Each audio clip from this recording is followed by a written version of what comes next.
Soy Guillermo Ripoll, cocinero de Villa Yacanto, del establecimiento Aldea de los Cerros.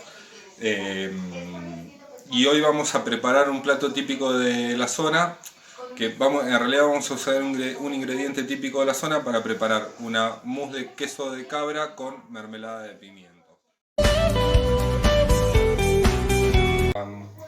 La pasta homogénea con el queso ya licuado, le incorporamos la gelatina ya hidratada y disuelta en crema.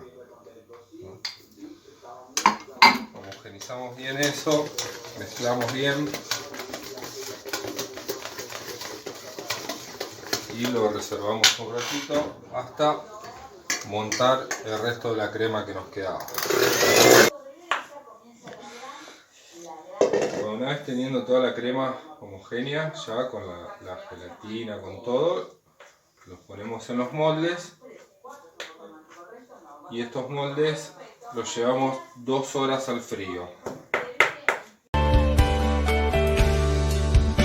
Ya después de más o menos 2 horas de freezer, desmoldamos, le agregamos la mermelada de pimiento